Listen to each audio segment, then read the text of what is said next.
The year was 1996, and all the odds were in my favor. I had medaled as a freshman the year prior at the Texas State track and field meet. As a sophomore, I was set to win. The regional meet was just a formality. Every week, the drill was set a meet record and race myself. Now that may seem odd, but focus was the drill, and I really wanted to make sure that discipline was something that I had every week. Rinse, repeat. Now eliminate distractions, stay in your lane, keep your eye on the prize. Emmanuel was what my coach would say. But my motivation was the thrill of the competition. I enjoyed being a part of winning teams. And I loved doing my part on those teams. I loved pushing myself beyond what others could imagine. And it was really fun. I actually found it fun at this age to exceed what others thought couldn't be done. Now, I had friends that I had ran track with from across the city of Houston, the state of Texas, and even the United States that went to schools that had programs. And for those that are athletes, you understand what that means. Their schools had a legacy of winning. It seemed year after year, they were able to turn out talent. Well, I didn't attend one of those schools. So I couldn't let that limitation hold back my potential. What may sound like arrogance that I'm describing was actually humility, because what I did know was that my very best, my meet records, may not even place in the meets or even practices that my peers had on a regular basis. Now, I can remember every detail of the day as if I were watching it before my eyes, because everything was so familiar. I had been running track since 1988 for 8 years, half my life at this point. Running was in my DNA. Now, like all other spring days, the freshly cut grass was there. And for me, if track and field had a scent, I'm pretty sure that this would be it.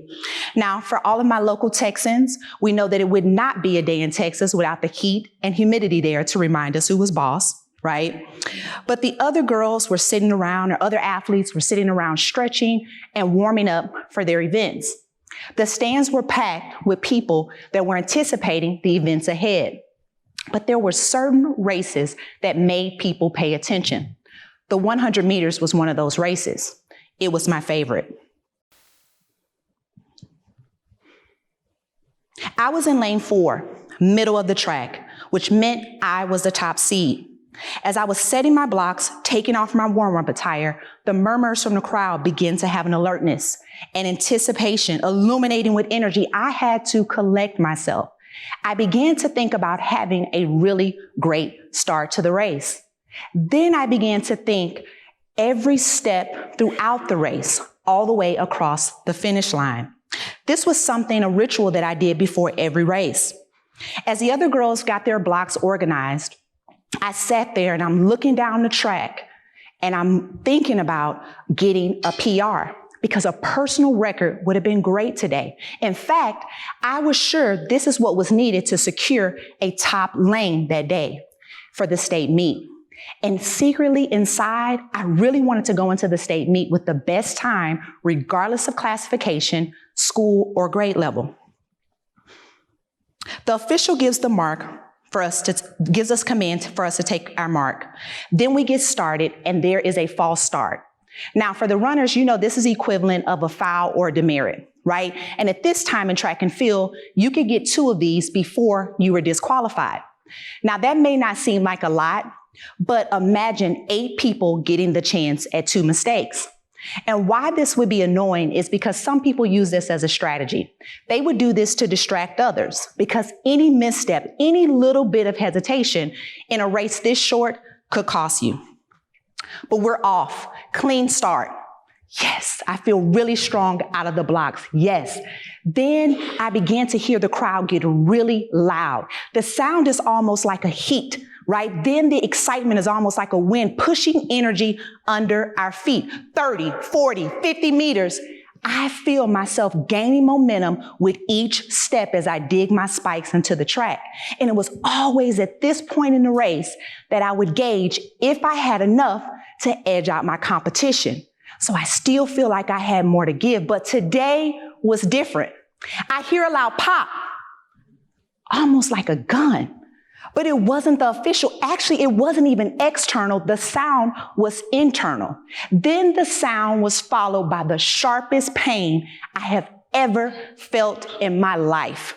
My hamstring began to throb, and it felt like a rubber band that had been stretched far, and it popped. And by popped, I mean tore. Had it torn, and at this point, I'm thinking, I'm almost halfway through this thing. Can I fake it out? Can I finish? Do I have enough?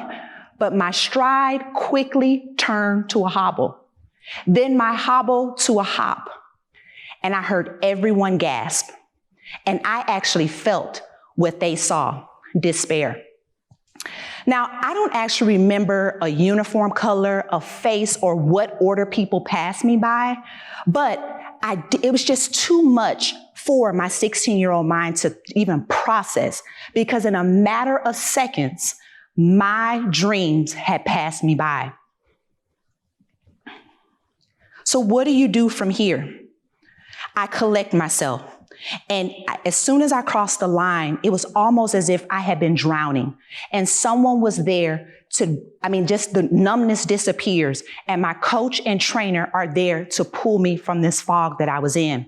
The urgent matter began patching me up and diagnosing if I were hurt or injured, because there was a common understanding between us, a haste as we're moving really quickly, that the season just could not end here. So as I'm sitting there, I'm thinking, this is actually very familiar. I've seen this time and time again. But if I'm honest with you guys today, I never conceptualized that it could be me. Me sitting on the trainer's table, needing to get electric current shock through my leg, needing a cortisone shot, heck, losing. I'm sitting here realizing you are never too good to lose. In fact, sometimes you do lose. Sometimes, regardless of the odds, regardless of your preparation, you lose. And sometimes that means you lose to people that you shouldn't. Talk about humbling. Well, failure is kind of that way. You don't necessarily see it coming, but you have to admit that it's always around and the odds are always apparent.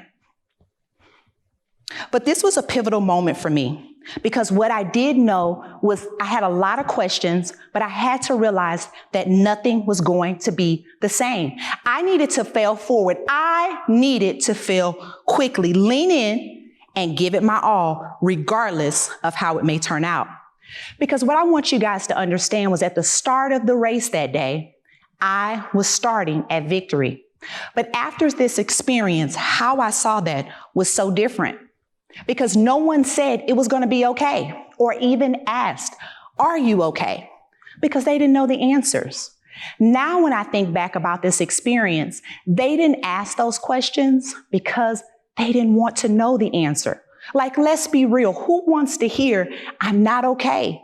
And I don't think I will be, especially if that answer impacts a plan you have for that person or yourself.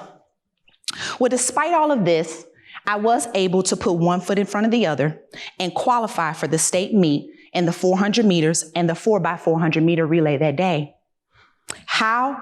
I don't know, but I did win a title as a sophomore, not in my favorite race or on the terms that I thought, but I did PR and I got my personal record. But I realized that success and failure are inevitable. And you know what? They also can coexist. I've always wondered why people are afraid to label things this way. As a failure, it's almost as if intent foreshadows the outcome, or better yet, if we don't label it that, people won't notice that it's a failure. Well, ignoring it won't change the outcome, right? And I'm not here today to suggest that failure is a good thing, but what I am saying is that you do have to process it. The truth is it happens. So how do you prepare? How do you get comfortable being uncomfortable? Well, I've studied this a lot, and I feel that even the most talented people need more than their giftedness. In fact, there's a book that I really like by John Maxwell called Beyond Talent. And he suggests that people need more than their talent, just that. Because if talent was enough, then talent would always equal success. And I'm here today, and you probably have your own experiences as well to relate to. It doesn't always turn out like that. And in my opinion, I feel like if you have passion, persistence, grit, ability to bounce back, and you match that up with your talent, you are able to achieve your goals in a whole new way. In fact, I believe that the execution of your goals is very different than having the potential to achieve them. Now, what I wasn't aware of in 1996 that I am in 2019 is the phenomenon of outliers. What is an outlier? To be a person or thing situated away from the norm. Now let's personify that. If you don't have a person you can think of, let me give you a definition. What does it mean to be a person that cannot be used to draw conclusions? Now, in Malcolm Gladwell's book, Outliers, a story of success, he examines the world around successful people. What sets them apart? What sets the stage for their achievement? Well, he suggests that these factors are just as important as talent itself because it creates the condition for success.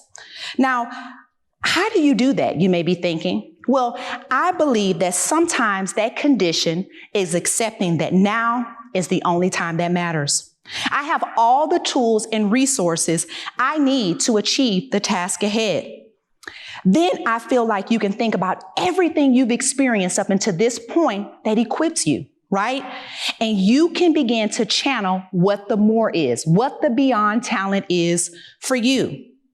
And when things don't make sense, failing forward will. When failing forward is the only option you have, you begin to realize that your best assets can't be seen until failure removes the distractions. Thank you.